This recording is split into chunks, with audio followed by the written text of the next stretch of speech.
for joining us today. Oh, yes. Certainly appreciate you being here and sharing your insight.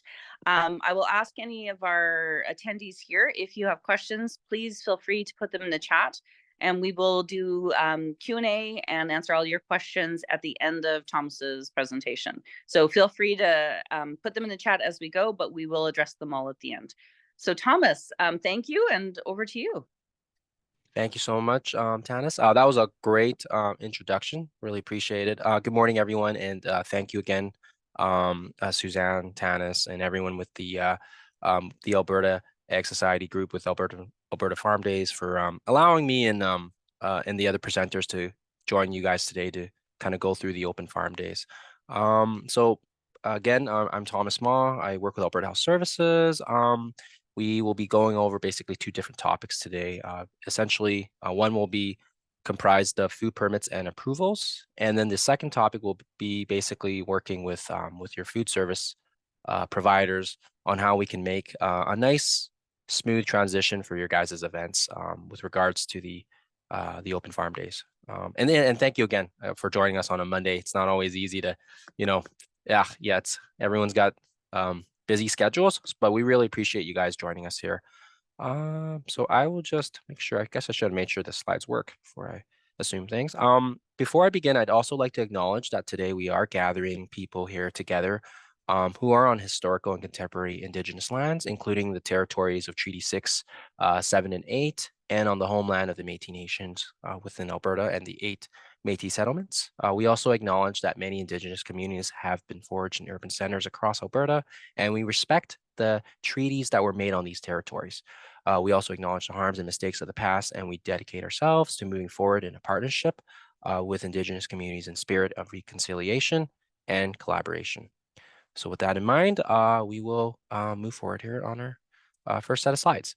So the first one is basically an introduction, a permit versus a special event approval. So we'll kind of go over the differences. A food handling permit is essentially what businesses use to sell their food to the public that isn't really covered by another agency. So in Alberta here, it's usually licensed out by Alberta Health Services. And think of this as like your driver's license. So if you want to drive a vehicle, you have to have a driver's license. So if you want to sell food to the public, you need to have a food handling permit. And the examples here are, and you guys are probably familiar with a lot of these in your communities. They can be restaurants, caterers, food trucks, gas stations.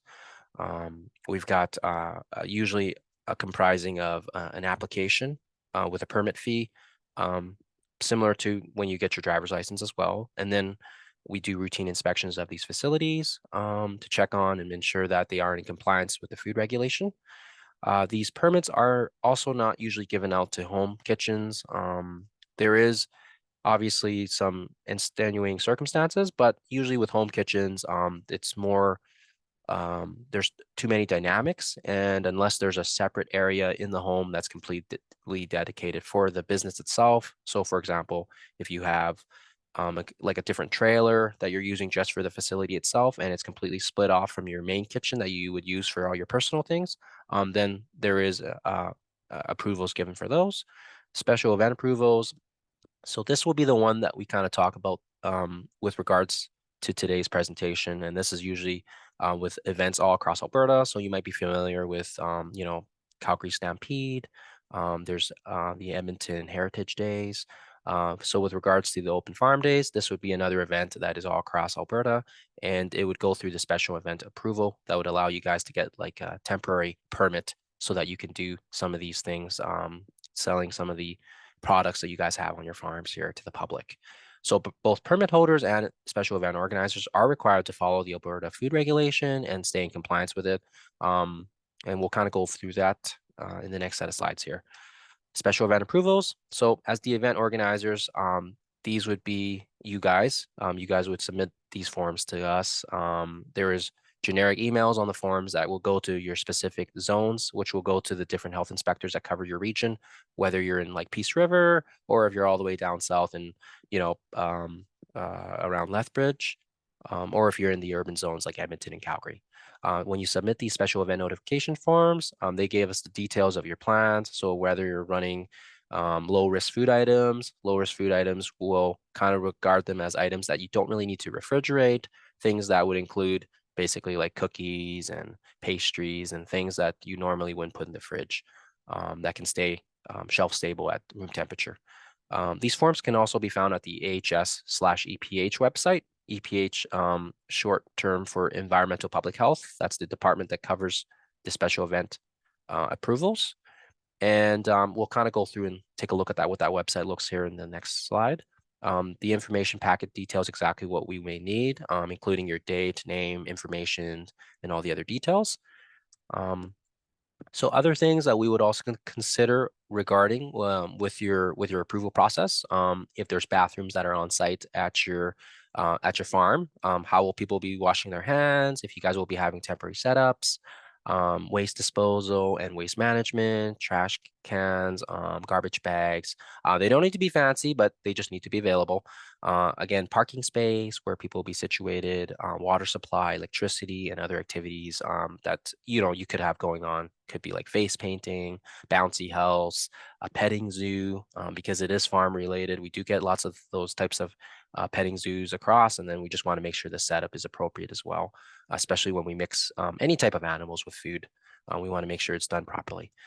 So the special event approvals, they can be found on the EPH website, as I already mentioned earlier, and you can click on this link. I think what I'll try to do is maybe after the presentation, I'll see if I can copy and paste it into the chat box, and then you guys have that info as well. But it is pretty easy to memorize. It's just albertahealthservices.ca/EPH. But in case if you have a short memory, I'll try remember copying, pasted it on there.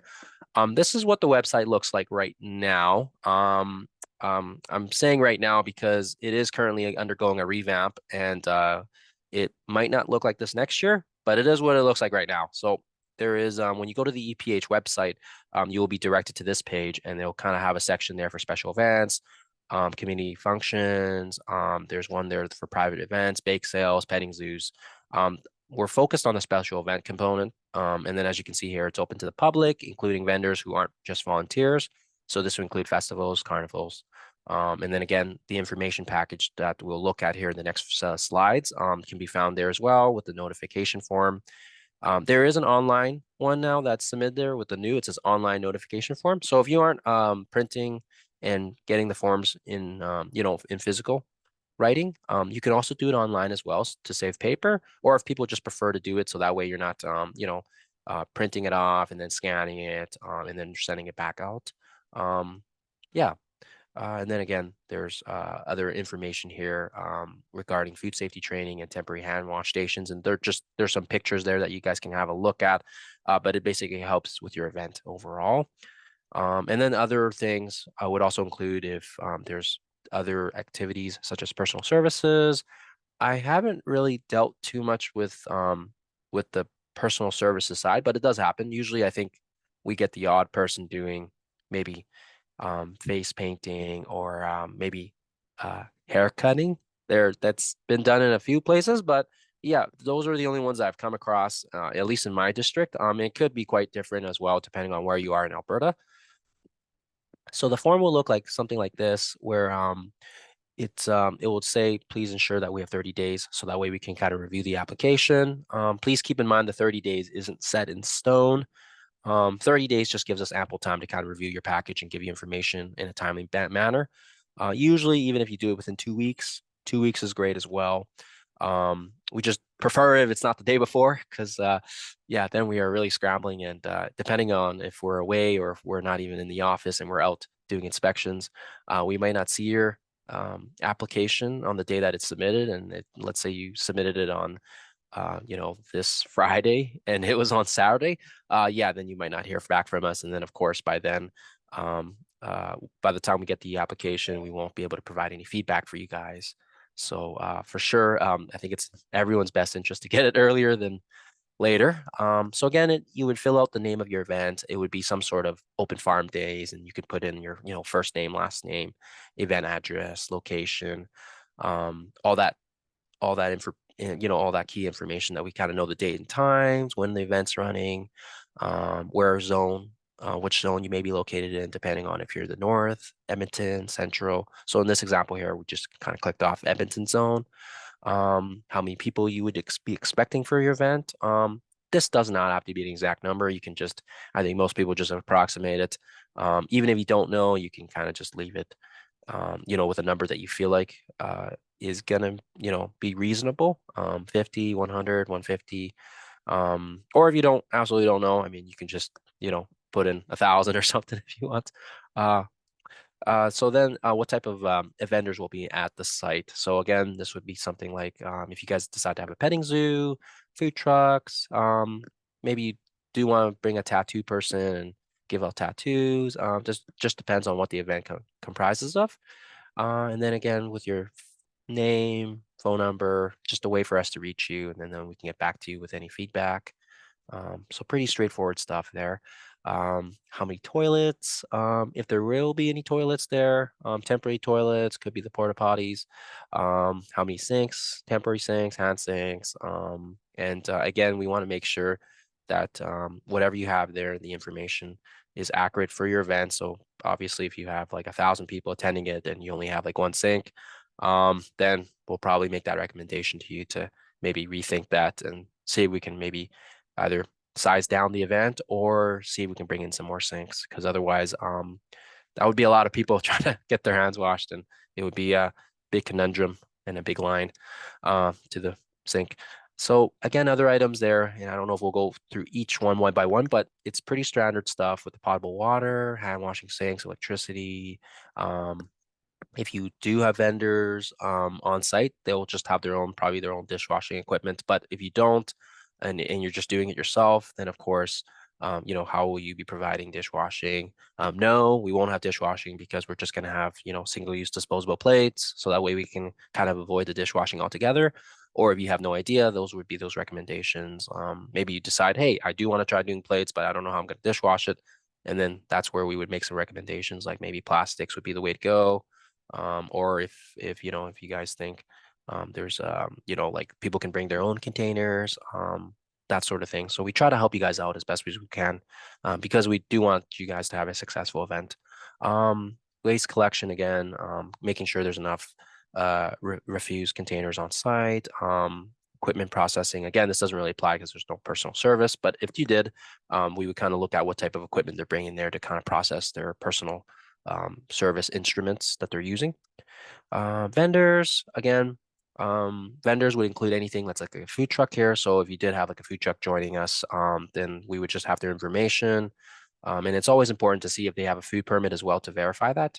They should have a mobile sticker on their unit. So usually asking for their food permit and their sticker would guarantee you that it is a permitted truck and they're not just some, person trying to, or maybe they didn't realize they had to be licensed in order to attend the event. So there are those things there. Yep. And then the last one is usually like a site layout. You can include a layout such as where the parking lot is, where people will be parking, where the bathrooms, sinks, where your overall setup will be. And it's just for us to have a look, and then we can figure out where you guys are situated on your property, and if there's anything we need to be aware of. Like maybe we usually run a quick little scan on our maps to make sure there's nothing that's going to be an issue. So for example, let's say you guys are having cows or maybe some sort of chicken. We would check around the areas and check for surrounding wells to make sure that it's not going to be an issue for your neighbors, or if there is going to be other items that are made aware to you, like maybe there was an old site nearby that was used as a landfill site, and maybe the odor would be an issue for you guys or for the guests. So something like that we would just look into once we have your guys' information. Yeah, and anything that you can think of that we might need to know, we can always try to help you guys out. So these drawings, they don't need to be engineered or anything crazy. You could always try to get your kids to try to have fun with it too, and maybe draw little spots on the farm. But as long as it gives us an idea of where everything is, garbage, waste disposal, where the house might be situated in proximity to where the event might be going, in case if you guys have it outside and it's like a tented event, or if it's not tented, or if there's nearby trees, and just anything that might help us out in terms of assessing your guys' event, and that way we can provide some accurate feedback for you guys. Yep. And then once you do get the forms completed here, you'll get a submission thing that just says you'll get an email saying when the event was submitted, and you should hear back from us if we have any questions. So usually I submitted. Now what? The submissions will go to our central email, which will get basically forwarded to the health inspectors that are in your district. So if you already know who the health inspector is in your district, then you don't even need to go through the central email. You can just, if you deal with, Mr. Don Allen or, Mr. John Smith, you can always just email it directly to them. In worst case, if they're not the right ones or they're not with us anymore, they should be able to kind of direct it to the right inspector. But there is that central email on the forums there that will direct it to the right person for you guys, so you don't have to worry about who it is. Um, on average, it usually takes us about a week or so, 5 business days, maybe more, depending on when we get the forms and how busy we are in the summertime. But we will have a look and kind of make sure that everything looks, it looks like it's in a good event location. There's not going to be issues with anything surrounding the areas. And then, of course, whatever you have planned in terms of food, or, it might not necessarily be food. It might just be, a tour on the farm. We can make sure that there's enough resources, or there's enough hand wash stations, toilets, anything that might help you guys out. And usually, if you submit it and you don't hear back from us, it's not the end of the world. Usually no news is good news. It's like what the doctor says. You don't want a phone call from us. Usually if you do get a phone call, I wouldn't worry too much. It's probably just us trying to clarify a few things, like, okay, Mr. Smith, we see that you guys have 100 people and you only have maybe 2 bathrooms. So are we able to kind of bring in extras, or are we able to kind of, have it so that there's less people on site? And I think, I know with farm days, I do believe people get time slots, so that might not necessarily be an issue depending on how your setup is done. So that's usually it will change depending on which farm you are and what type of event you're looking to do. So that way, if we're not clear on it, we'll usually probably give you guys a call just to confirm and make sure those details are accurate, and that way there's no miscommunication as well. So do I need a permit for our farm gate sales? So we're just going to switch gears here now. So we're not really talking about special events anymore. We're talking about whether or not, outside of the events, if you're looking to sell your products, whether it's fruits and vegetables, any type of meat product, so whole fruits and vegetables, products that meet the definition of low risk prepared foods. Again, this is items that are basically that don't require refrigeration. So again, we'll use the cookies and the biscuits and whatever else you think you can make that doesn't really require refrigeration. Honey is another one, because we do see honey as more of horticulture, and it's kind of like in its natural form. So that doesn't require any type of regulation by us. So you can sell it directly out of your farm gate. And then there's also farm eggs as well, where they allow that farm because it's in the egg regulation, and lots of people grow their own eggs and they sell it at the farmers markets. And usually when they sell it at the farmers markets, they're using the permit under the umbrella of the farmers market. But in this case, because of the way the regulation is stated, you are able to sell the eggs directly out of your farm without that permit. Then we'll look at permits here again. So they are needed for inspected items such as meats. So when we're talking about poultry or beef, fresh or frozen, anything that's freshly cut, usually needs to be labeled or stamped. Then there's also dairy products, so milk, cheese. I don't think this is news for anybody. So obviously when you go to the grocery stores, all those products have already been inspected. Processed fruits and vegetables. So this is where we are taking basically an apple in its fresh form, and we decide to slice it up, and then we are, turning it into like a candy apple, or we are adding or changing something. And even if it sounds a little silly, but the moment you put that knife into the apple, it becomes a processed food product. So then that would require a permit.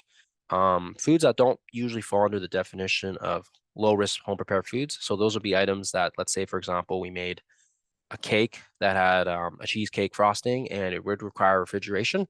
Then that would turn the cake basically into a product that isn't a low risk home prepared food anymore, and it would require a food permit for that. So I believe I got ahead of myself here, but what is a low home risk prepared foods? So foods that don't normally require the refrigeration step.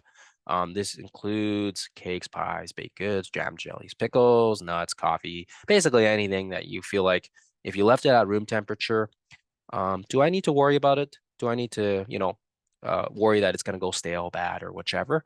And usually with those types of products, when they're low in moisture or it's controlled by sugar or some sort of other reagent, then it's usually okay, and you guys can have it out right out without a permit. You can sell those products directly out of your home without us getting inspected. Banned ingredients for these types of products, though. So there is a caveat in which if you are preparing some of these products, for example, like the cakes and the cookies and the pies, it needs to be pasteurized milk, and it needs also to have pasteurized eggs. So you wouldn't be able to use the farm eggs that you guys have on the farm to make these products. Pasteurized eggs and milk are graded to a certain standard, and they've been also pasteurized. So that's why those would be allowing in this type of preparation. So if you use farm eggs, then it wouldn't be really considered low risk home prepared foods anymore. And again, incorporating any type of meat, poultry, seafood. So we go from, a low risk apple pie to something like, like a meat pie, chicken pot pie that would require refrigeration. Um, then that would also require that permit. And it's not really low risk home prepared foods anymore. So hopefully that makes sense. I know it's a lot of information. Yeah. And then we will just kind of quickly go over this. And I mean, you can kind of go over this in your head. I'm not going to pick on anybody to answer these, but beef that was slaughtered. So would that require a permit to sell? Well, it's a meat. So let's go with the fact that yes, it's got to be inspected. And then you also need a food permit. Homegrown carrots and potatoes. So produce, again, um, those would be okay because they are in its natural form.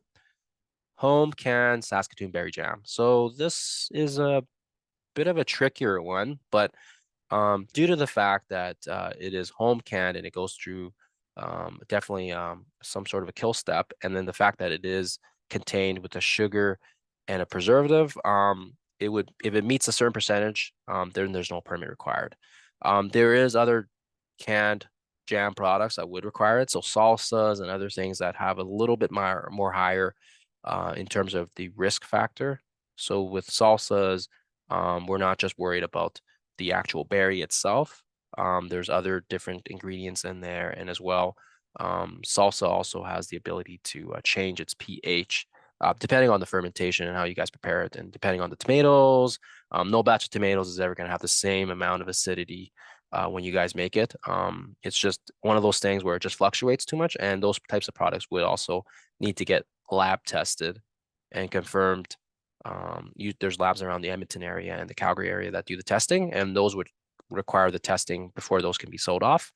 Mini cheesecakes and fruit topping. So I think for the most part, the incorporation of the dairy products in there and the fruit would make it so that you would require a food handling permit. And again, if you're not sure, please contact us. We are public health inspectors, so we're here to serve the public, and we're here to help you guys out when you guys need it. So hopefully this makes sense. And if my memory is not off here, I believe this should point us into the next section here. And I'll try to speed it up here. This section is quite a bit shorter, so that way I do leave some ample time for the next presenter. So working with the food service operators. So this section, we will just talk briefly about food trucks.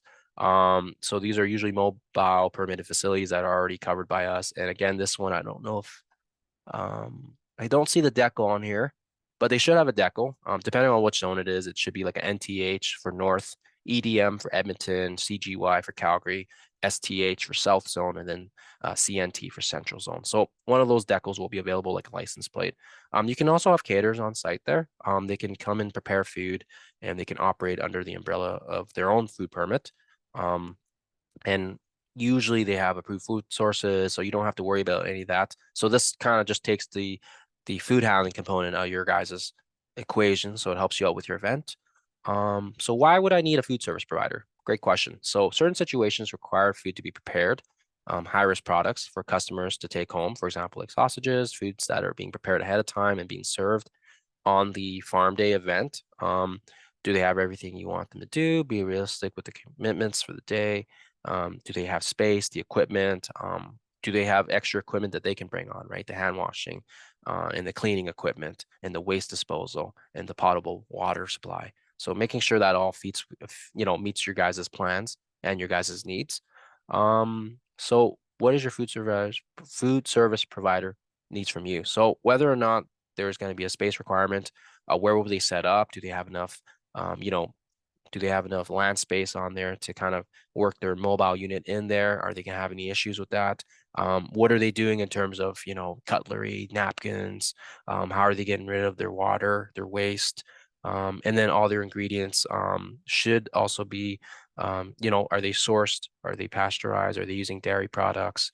All that. So normally they do get inspected by us, so they should have all that, and they should have their own inspection reports and their food permits to kind of verify that with you even before you guys hire them. I would just ask for that type of information just to kind of cover your backs. Inspected meats. So bring your food to the food service provider. So who's picking up the products? So whether you guys have your meats, your eggs, your dairies, are they delivering it? Are they picking it up from the plant? How are they bringing your food to their whole foods and vegetables, delivery, the vehicles? We usually check the vehicles. Again, this isn't anything that you guys would need to worry about. This would be something that we would oversee in our inspections. But it's always good to keep an eye out. If you see something that isn't exactly right when you guys have their visits, you can always let us know and we can follow up with them as well. And you can keep those complaints or those concerns anonymous as well, so we can follow up. Like you saw them maybe not handling the food correctly, or you saw them maybe, having a dog or a cat or something in their mobile unit while they were at your farm. You can bring those concerns to us and we can follow up accordingly. What can a food service provider do on the farm? So they each have their own different kinds of permits. So just keeping in mind that different permits don't necessarily mean they can do the same thing. So for example, if you wanted a hot dog cart, they can't do a three-course meal there. They've only been approved to do the reheating of the hot dogs and, putting it into the buns, and that's kind of all they've been really approved for. So again, if you notice something a little bit funky with their permits, we're not going to go over to the different classes of the permits, but we would be able to help you guys out if you know exactly which cart or which type of food vendor you are looking to hire for your guys' event, and we can always look into it and kind of figure out what they can or can't do on your behalf. Can I sell a packaged product from a food service provider? If they produce it for you, they can definitely sell it and package it for you. So for sure, if you had some sort of buffalo meat, chicken, beef, something that was already on your guys' farm, because it is a permitted facility, and if the permit allows it, they can always do the preparation, cook it, and then that way they can also hand that out to the public as well on your guys' behalf because it is a permitted facility. What is a low home prepares food? So we kind of already went over this, but they don't require the refrigeration. And again, we're just rehashing out the the cakes, pies, jams, jellies, all that. And again, we're just rehashing out that unpasteurized milk products and the uncooked eggs. Those are big no-nos. So you want to make sure that if you guys are doing this type of food preparation at your site, just making sure that you're using pasteurized products instead. Okay. So picking a food service operator, we always try to get them to have their food handling permit and their latest report and to confirm that they actually have their license. And yeah, and then again, applying for your special event as well. We've already kind of talked about that, making sure that the event itself is, notified to us, and then that way we can follow up and ensure that everything it kind of works out for your whatever setup you guys decide.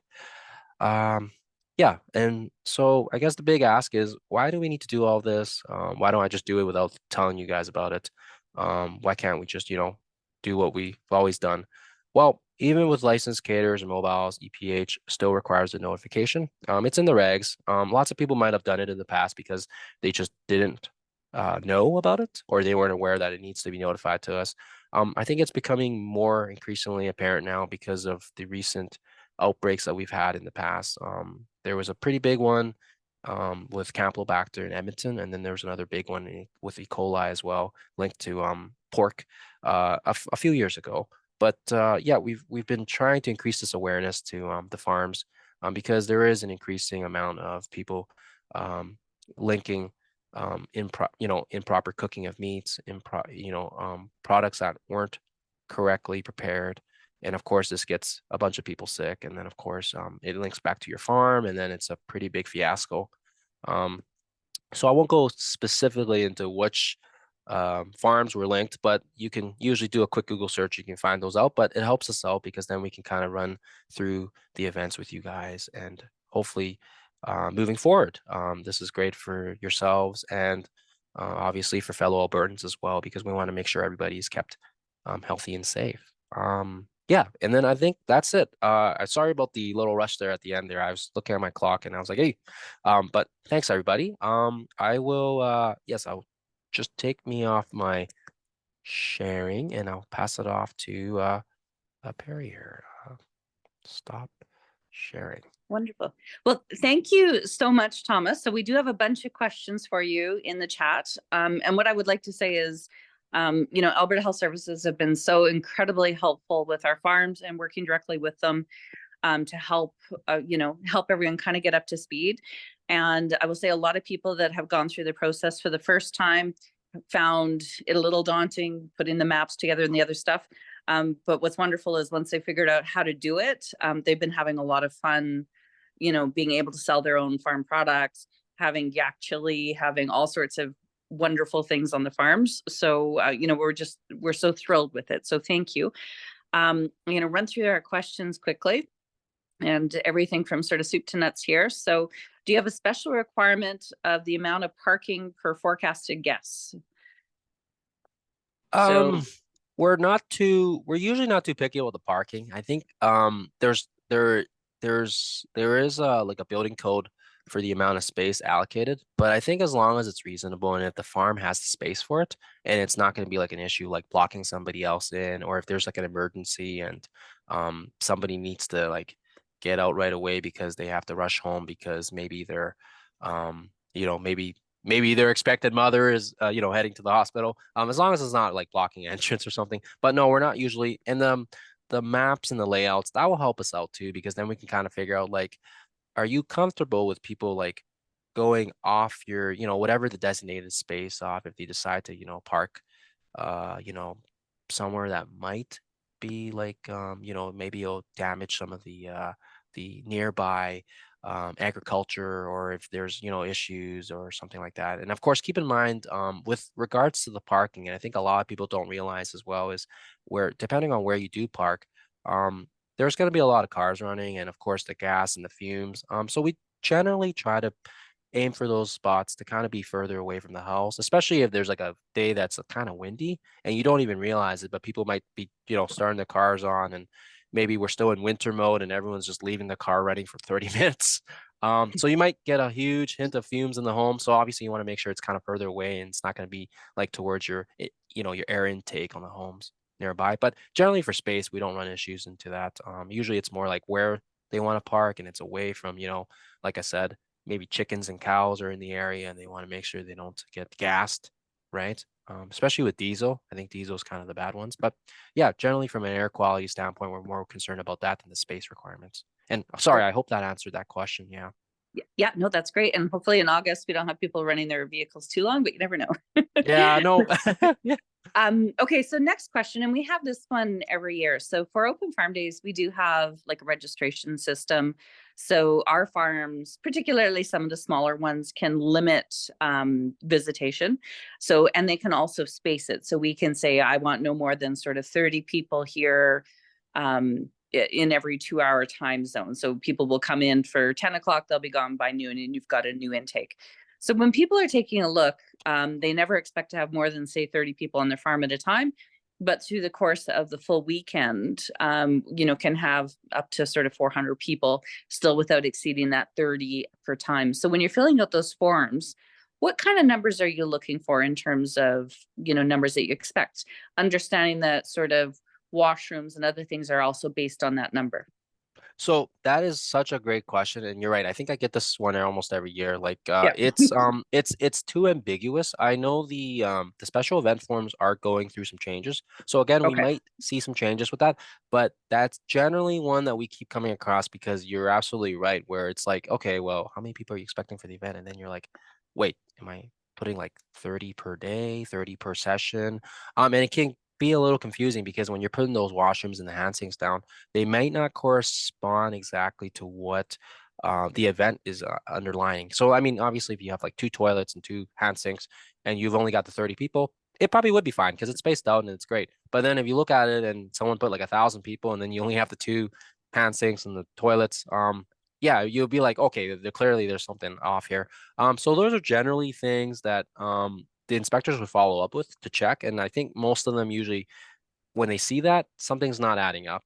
But I would say for the guys that are filling out the forms, there are some areas where you can kind of put in some notes and you can kind of put that in there so they know. Like when you put the event in and it's like saying event details, you can generally put like, okay, we're going to be looking at some poultry and some beef and some other products there for that day. And then, as you get the information down, we're going to have low risk prepared foods. We're going to have, some cookies with some, beef on a stick or something like that. And then generally afterwards, you can put something on there like, oh, we are generally going to have staggered events here. We're going to try to have 3 or 4 sessions per day, ranging by about 10, 15 people per session. And, you can put always like, hopefully the toilet slash hand wash is adequate enough. And we can always follow up accordingly. But it helps us out because if they see that information there, then that's one question they don't have to ask you guys when they follow up because then it's already on that form for you. So generally, I find that the more information that's on there, it helps us out. So that's why Yeah. a lot of people like the freehand forms. So the ones online, it's kind of crappy because it's like stuck on a certain thing and you have to like write it out the way it wants you to write. But when you do Mhm. the forms and fill it out by hand, you can like put all these little notes on the side of it. And we generally won't mind that because we're like, well, you know what? That's pretty good. And where else can you put that spot, right? So like with the 500 people, you can put 500 people and then you could just put a little arrow and say, 30 per, session and whichever, right? So that's Right. what I usually find. And there's people like that are familiar with the forms and they've kind of gotten around that. But the first time people that are doing the forms for the first time, they're like, oh my God, I don't know how to do this. Like this is kind of confusing. So but Wonderful. yeah, hopefully that answers your question. Yeah. Wonderful. We have a U-Pick. If we want to submit a form for open farm days, but it falls during a U-Pick time, which we also want to do another event, do I submit two forms or do I put them together as one? So generally speaking, if it's just you pick and they're just sticking with produce, you don't even need to worry about the forms for that. It's produce, it's Yep. in its natural form. Yep, that's fine. Don't worry about the extra form there. And on the other form, if they're doing the special event form, you can always generally mention it. You can say like, oh, we also have a U pick that's happening at the same time. Again, more information doesn't hurt us. It does help because then they can kind of figure out like, okay, wait, where is this U pick? Like, is the parking and the other things going to be an issue and where it's proximity and are they going to be trying to is everybody going to be trying to race to the bathrooms and whatnot, so it definitely helps to mention it, but I generally wouldn't fill two forms for that because that's just redundant, and then of course it's going to be confusing because they're going to be figuring out like why is there two forms for an event that's kind of around the same time because then people get confused, but Right. you can So mention one of, that you pick, yeah, I would just yeah, stick with the one form. one form and cover off everything that you happen to be doing. Okay, great. I've got another question about food handling. So we've got one farm that's doing honey lollipops, and they've been able to make them in an approved kitchen with a food handling certificate. Um, but then an inspector mentioned that that might be wrong now. So can you provide a little bit of clarity? So you're using a product which is falls under the something that really actually doesn't require a permit for the lollipops. But does it depend on where you're selling them? Um, what that sort of inspection and commercial kitchen looks like? So, like a honey lollipop would be a low risk food item because it's a Yeah, candy. that is a good question. So if they're already inspected, and then they're just, I think maybe there was maybe a miscommunication on how the product was approved. I would still go back to the low risk home prepared foods document, which actually I think what I can do is I can just see if I can link that here for you guys. So you Okay. guys can have it here as well. I'll do that after I link those other ones that I said I was. I'll do it maybe during the other presenters, so then that way I'm not trying to slow you guys down right now. But as for the question itself, so if they're selling the lollipops directly out of their home, it doesn't matter if they have a permit or not. That's absolutely allowed. It would be if they are permitted and they're inspected, and they want to sell the lollipops like out of a gas station, out of a grocery store, then those Yes. products would need a permit there for that part. But for the farm days itself, because it is a special event, regardless or not if they're doing home risk prepared foods or low risk, they would still be able to sell there from their farm. So if that's the ish, Like if that's the question, there shouldn't be any issues there. It's just if they're trying to sell it out of a gas station or of a grocery Yeah. store, then they would need to see their permit. And of course, even with that, I wouldn't say it's anything too concerning. It's pretty low risk, and as long as it's not, it's labeled and it's got the appropriate amount of information there for the public, it shouldn't be an issue there for the sale of it. Um, Yeah. Okay. I hope that Joanne, if answers. you, Yeah, I hope if I need to re-clarify, I can as well. Sorry.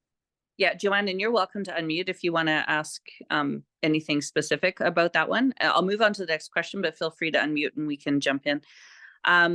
Somebody asked a question about washrooms, so I will send out, we have the guidebook on that one, so I'll send out that directly. And the washrooms are based on the number of people at a specific time. So I'll just kind of put that one out. Saskatoon made into syrup would fall under the same criteria as jams and jellies, as low risk and sold on the farm. Can we put on a barbecue without using a food service provider? And what would we need to cook hamburgers and hot dogs? So things that have been inspected. What would a farm need to do to be able to sell those inspected meats as a hamburger on site? So, with regards to the inspected meats, as long as they've got the labels, like I got, I went to Costco, and I got a whole pack of, the Costco burgers. I've kept my receipts and I've got all that information in case the inspector requires it. They should be able to operate the barbecue.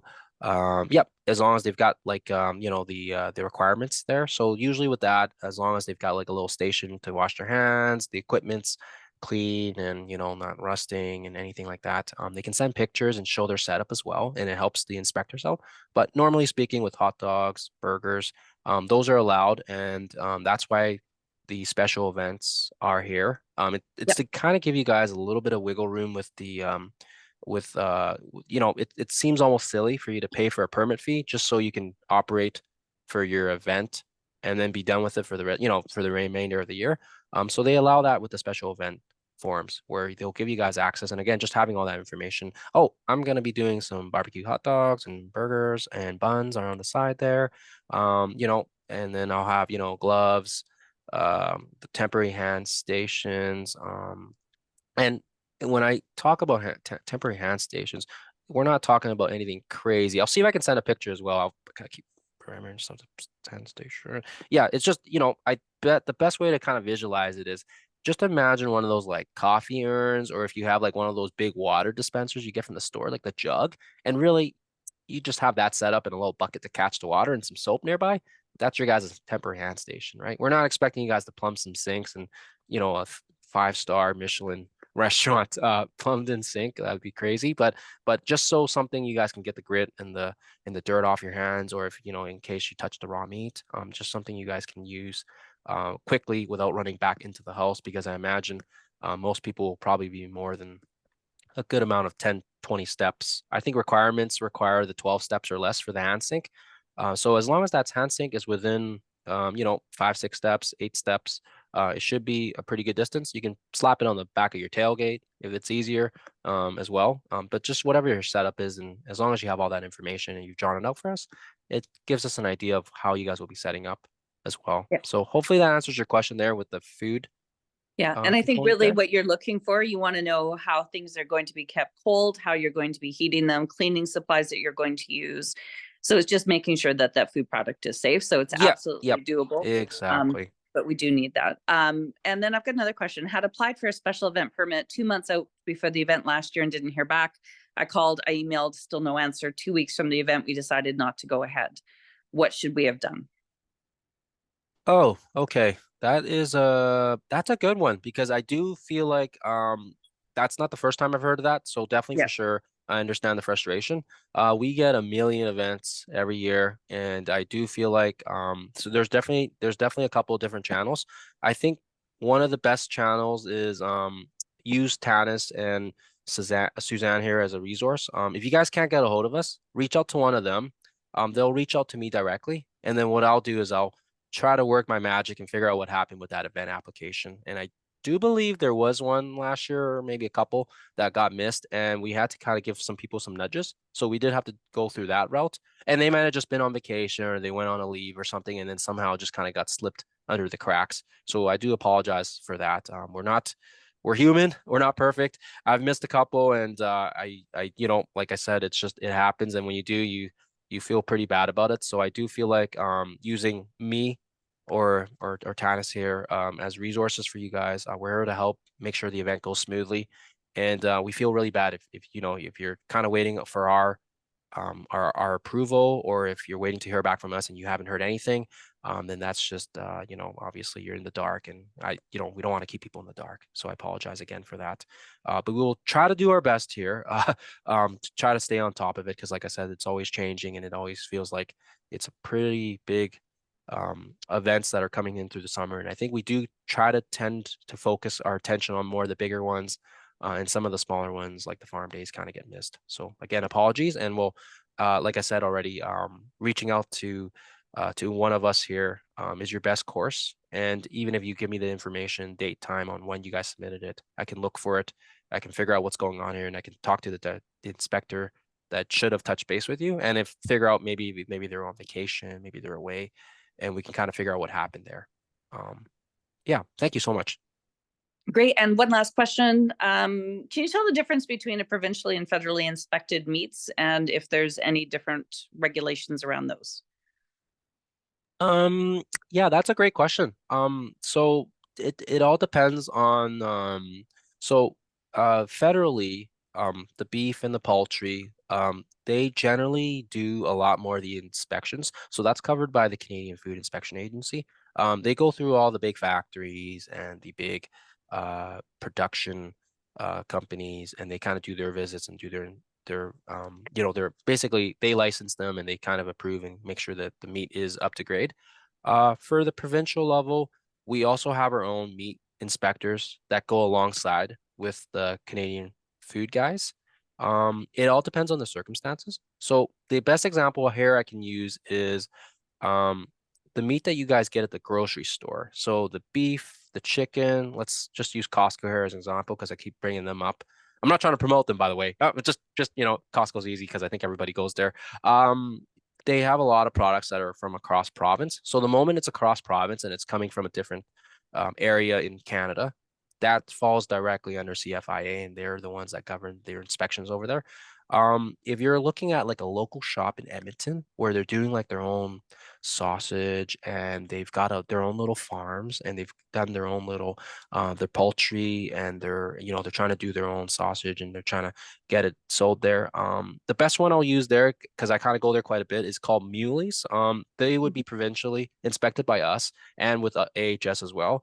But the moment they decide, hey, we're going to ship these products out to Ontario, they would also get the food inspection guys involved, because then labeling and licensing would also require that when it crosses borders. So that's the best way I can look at it. But essentially, we all kind of do similar jobs and we all work together. Whether it's a product that we've never seen before and it comes into our province and we're like, hey, where's this product coming from? And we might collaborate with some of the Ontario inspectors and figure out what's going on there.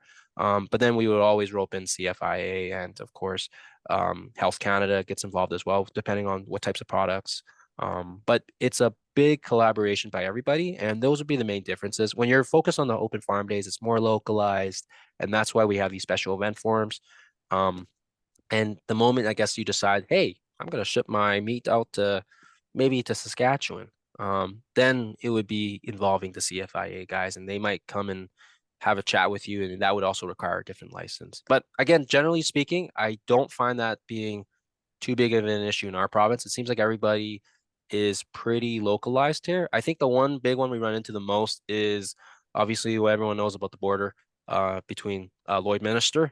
And it's just because of the cross province that they do run into the sides of both the Alberta and the Saskatchewan and Yeah. CFIA inspectors. So everybody gets involved there. So thank Yeah. you so much. Okay, thank you so much, Thomas. Absolutely appreciate it. And we'll move over. If there are more questions, you can feel free to contact Thomas directly or send anything you like through me, and happy to get answers to your questions.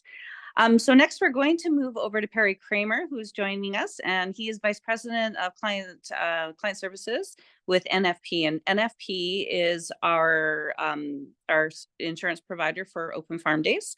So Suzanne will be passing controls over to him to share his presentation, and we'll learn a little bit about what Open Farm Days is doing with insurance for this year, and taking things from there.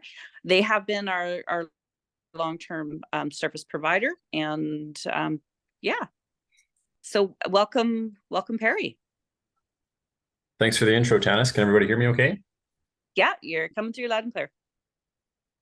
Great, thanks. So that was a great presentation. I actually learned a bit there too, so I'm glad I tuned in for some of that. It's nice to hear all the instruction and rules and regulations from the government side. So today we're going to talk about the insurance and risk management factors for Open Farm Days and the overlap with your farm insurance and what's covered, what's not covered. So again, I'm NFP, I'm Perry with NFP. We've been the broker for Open Farm Days since inception. I'm not sure exactly which year we're on, but we've gone back a handful of years now. So we work with farms all across the province. Alberta, Saskatchewan are our primary areas of focus. We have office in BC as well. And we're in Edmonton. And again, if you want to get in touch with me, I'll have my contact information at the end of the presentation. So it's a little bit about me. I've been with NFP. This is my 14th year. Previously Foster Park Brokers, Foster Park Basket, if you know that name from the past. That's the same. We're the same folks who went through a rebrand 2 years ago, and we may change our name here again in the next couple of years. But for now, we are working under NFP Insurance. So when it comes to Open Farm Days, your first line of defense is going to be your farm insurance or your small business insurance, your commercial general liability. It is a requirement to have those policies in place. Now, if your farm insurance provider is not accommodating the event, or they would prefer that you don't do the event, or they're asking you not to do the event, that's fine. That's what we're here for. We're here to be that contingent policy, and we will act as the primary policy in the event you can't find insurance, you're being denied coverage from your provider, or it's difficult for you to obtain insurance. But we do ask that you've at least made that attempt to find insurance for your event. So this policy protects all the farms that are registered under the Open Farm Days event, as well as the host organizations. So we arrange it on behalf of the group, and that's basically how we get the pricing down to a more affordable level. If you try to get coverage on your own, which you can do, you're looking at 5 to 10x the cost versus the pricing we're able to get on a group basis. So these are the common questions we get from our farms. Are the products that I'm offering covered by my farm insurance? Does my farm policy cover the small startup business that we're looking at doing? And if these are questions regarding your farm insurance, we're going to obviously direct you back to whoever's providing that policy for you. If it's with our office, certainly we can just transfer that call over. But or if you're looking for a quote, obviously we could do that as well. We get a lot of questions about farm machinery and rides. That unfortunately we can't insure under this event policy. It's just too high risk to do any sort of rides on farm animals or farm machinery or equipment. So anything from animals, wagons, sleigh rides, tractor demonstrations, anything where the guest is actively riding on or participating in the event is not insured under this policy. So if there is a demonstration of equipment, that's certainly fine, as long as it's a spectator involvement. So people that are simply viewing the activity or watching from a safe distance, obviously we have no concerns with that. And if there is an issue, a fire, explosion, we had a situation where a vehicle was stuck and ended up trying to get unstuck and sprayed a bit of the crowd with gravel. So that's insured. That's an insurable event. But if we have people participating in the activities, that's not currently insured. So these are the two types of policies that you might want to take a look at. So the one on the right is what we're providing for open farm days. It's a short-term policy. Premiums are very affordable. It includes coverage for, you know, the basic operations of the event over the weekend. And we don't require a whole bunch of information from you. So it's not, there's no online portal that you have to go through. You don't really have to apply. As long as you're registered in the event, you're covered by this policy. So it's a very sophisticated process behind the scenes to gather some of this information and negotiate it on your behalf. But once you're registered, there's really nothing additional that needs to be done because the entire event is being insured by one insurance company. So here's a quick overview of what we're insuring under this policy. So all farms, host facilities participating in the open farm days, as long as you're registered. Again, that's obviously the key ingredient. So anytime there is an allegation of bodily injury or property damage up to $2 million, this policy will respond. Food and beverage sales, including host liquor liability, is included up to the full $2 million. I'm not going to get into any specifics. I think we've heard enough, you know, of the specific requirements from AHS, and as long as you're compliant with the regulations set up by the governing authority, that's really all that the insurance companies are looking at. We don't have our own set of rules and regulations to follow.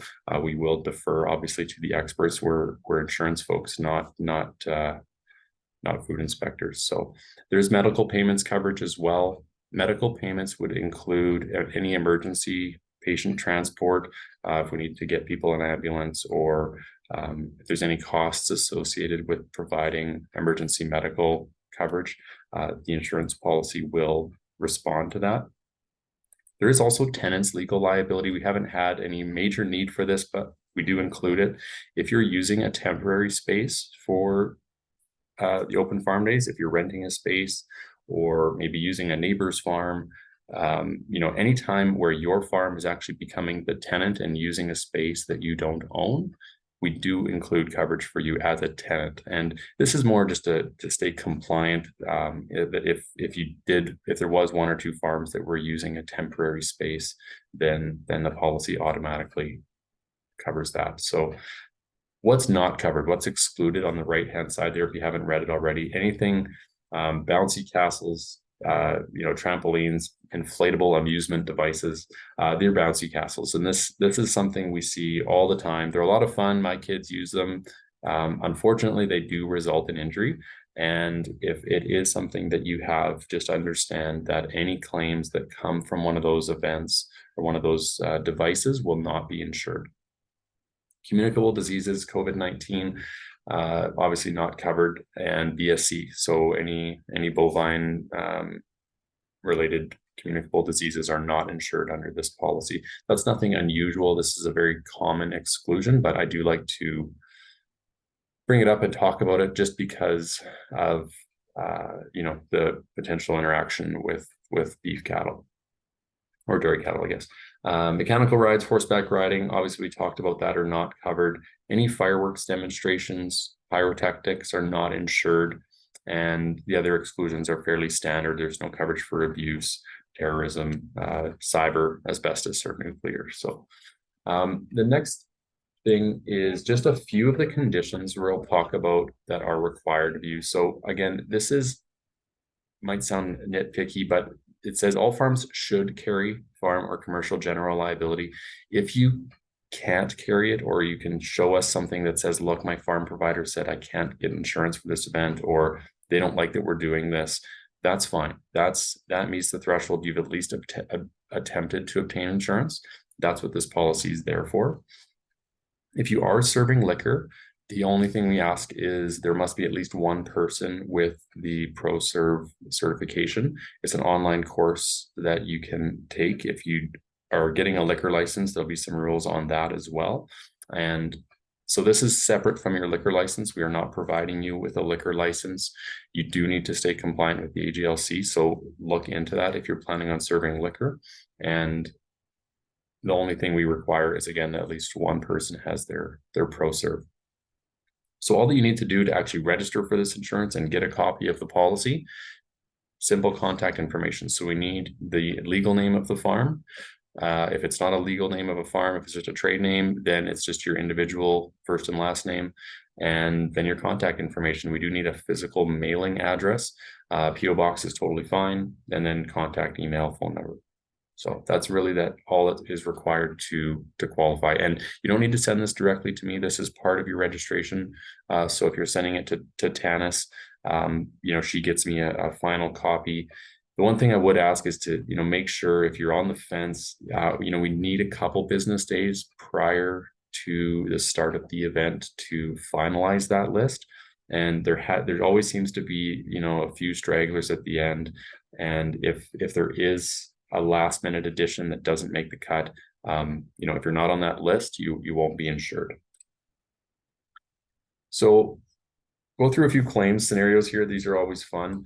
You can play along if you want. So an example, a visitor falls ill after leaving a farm and requires hospitalization. They allege the condition is due to food poisoning from a recently visited farm. So do we think that's insured or not? Yes, that's exactly what this policy is put in place for. Rider falls off a tractor ride and becomes injured. I think we talked about that already. No, uninsured. You can submit the claim, but you will get a declination from the insurance company for that. A horse spooks and kicks somebody, causing significant injuries. This is not a hypothetical. We've seen this. Sometimes they bite, sometimes they kick. We've seen cows just gradually walk into parked cars as well and cause property damage. And yes, that's exactly what this policy would respond to. This one might be a little bit concerning. A guest puts out a cigarette in a planter, which starts a fire. The barn and the home suffer significant fire damage. No one's injured and no other property is damaged. That's not insured. So if something like this was to happen, the reason this is not insured is because this is the farmer's owned property. So under a liability policy, it only covers damage or injuries to third parties. So anything that's owned by the farm is not insured by this policy. So any farm equipment, farm buildings that become damaged by guests are not insured under this. So this person should have their own farm insurance to respond to their damaged buildings.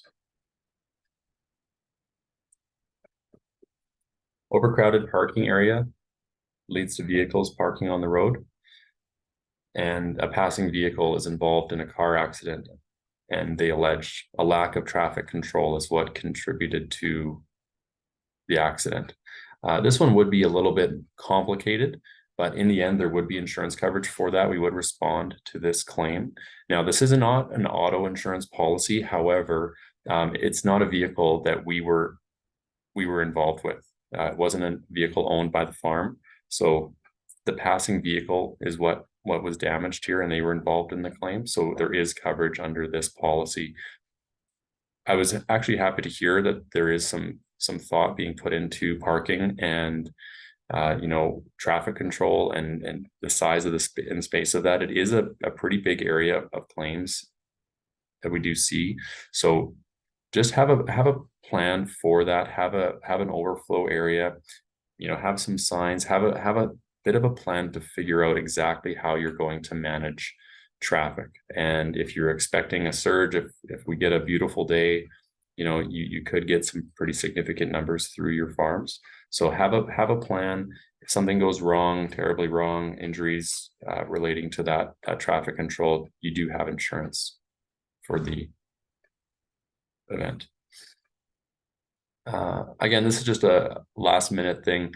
A neighboring farm decides to open up their gates the day of the event, and they decide not to register as a host farm. Obviously, if you're not registered, there's no coverage there. So if you have other hypothetical claims, or if you're curious about something, you can stick it in the chat there, or unmute and ask the question. I can try to speculate how these claims might go, but that's a good summary of some of the typical things we get questions on.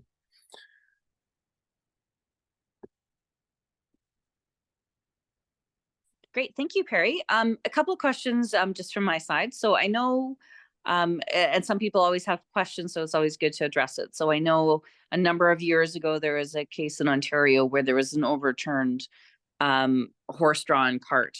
So that is what prompted the change around equine, because initially that wasn't part of one of the exclusions. But the wagon pull is a new one. So can you just, because we do have a number of farms that have tractor pulls and all sorts of things like that. So can you kind of maybe elaborate a little bit on the reasoning and what the opportunities are around that? Yeah, so this is something that we do see, and the insurance companies do change their minds every year. These policies are negotiated 90 days in advance of the event. So that's really, and these insurers are watching what's going through the courts, what's happening, and it's very difficult for us to make any sort of promises prior to that. It is a bit of a moving target. So things do change, and we may come up with a year where things are better and we can offer coverage for some of these events. But the idea being, we want to keep the coverage affordable, of course. That's obviously top of mind. If there is a specific farm who really wants to do a specific event, fireworks, mechanical bulls, horse-drawn carriages, wagons, things like that. It's not that these are uninsurable, it's that they're not included at the price we've negotiated. So the insurance company does have a bit more of an application process to go through things like bouncy castles or horse-drawn sleigh rides, wagons, things like that. And they can be insured. They're just not something that we're able to offer on a blanket basis to, this number of farms. So that's really the theory behind it. Because we're providing the coverage on a blanket basis, we can't agree to do that across the board. There's just not enough underwriting that we're getting information on who specifically is doing what. And there's often a bit of back and forth with the individual farm owner on their setup and what they're planning on doing. So it's just one of those things that it's deemed too risky to provide on a blanket basis. Right. So I will say, so what we found last year when we sort of dug into it, a number of farms do bring in inflatables. And what we found is a lot of the companies that were providing the inflatables have coverage built into those rentals. Right. So that part certainly isn't an issue from a farming standpoint. And then the ones that do have things operated usually have some sort of insurance because they operate those kinds of things year round. So it's covered under their general insurance. So that's not an issue. The one thing that I would say is we have a lot of farms that will do wagon pulls. So those will be safe ways for people to get a wagon load of people out into a back pasture, sort of out to go see some bison where they don't want people wandering around in the enclosures, but they're happy to have them, kind of safe in a specific space that's geared for that. So we have a lot of farms that actually do incorporate tractor pulls of one kind or another. So I will see that we'll probably get a lot of questions on that for this year because it's something that has always been included. So I think that will be an area for a lot of questions for next year. Yeah, and again, we will try to negotiate that at May when we can approach the insurer, and if we have a list of maybe the farms that are doing that might help with our underwriting process to say, look, we've got a list of maybe 15 or 20, or if it's more of them, then we might have to just say, you know what, we do need to include the wagon pulls in that. We'll be careful not to call them a tractor pull. That's usually more of an amusement type of activity where they're pulling the weighted sleds. So if it's a wagon pull and they're not pulling the like the high powered tractors type of thing. Yeah, it's generally a wagon pull is what we see and what a lot of our farms are offering. Yeah, and oftentimes it's the most efficient way. It's a safe way, and it's pretty slow moving. The injuries that we see from them are not generally like overturned carts or anything like that.